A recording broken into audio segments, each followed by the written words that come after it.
সালমা, সালমা, কি হলো তোমার? কথা বলো না সালমা। মা, আবার তুমি একটা ডাক্তার লাইছি বলো না সালমা।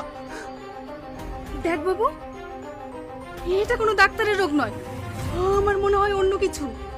তাই বলছি, যেভাবে হোক এই মেয়েটাকে যেখান থেকে এনেছি আজকের মধ্যে সেইখানে পৌঁছে দেয়। আমরা এই মেয়ের সাথে এক বাড়িতে বাস করতে পারবো না।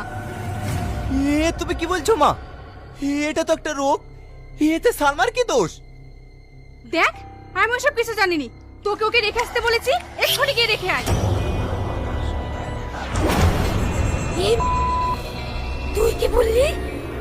আমাকে বাড়ি থেকে বের করে দিবি? এই বাড়ি আমার, তোরা দখল করে বসে আছিস। তোদের কাউকে আমি ছাড়বো না, কাউকে ছাড়বো না।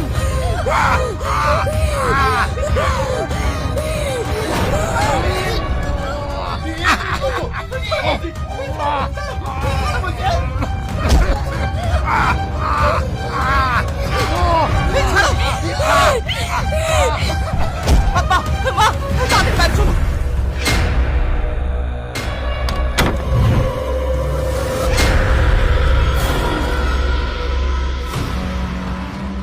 টনি, টনি, তুই না থাকলে না আমাদের মেরে ফেলতো।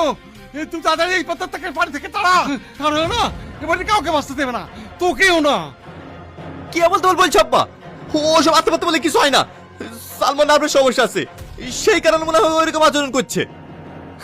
করতে বাবু, করতে বাবু, আমাদের সেই পুরনো বাড়িতে একটা মেয়ে চুলকুলি মেয়ে বেড়াচ্ছে।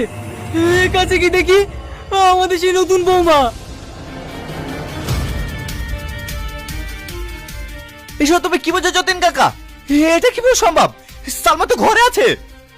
আমি সত্যি বলছি ছোট বাবু, আমি নিজের চোখে দেখে আসনু। তোমরা সব পাগল হয়ে গেছো। সালমা ঘরে আছে, আসো আমার সঙ্গে। সালমা,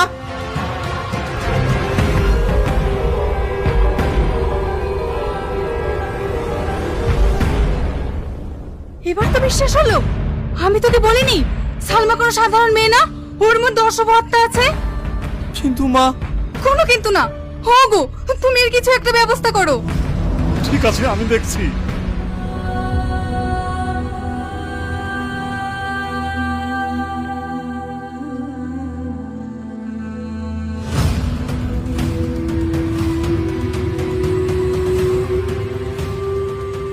ওরে বাবা, আয় বাবা আয়, আর লুকোচুরি খেলিস নি। এই দেখ তোর বাপ এসেছে, কাল ভৈরব।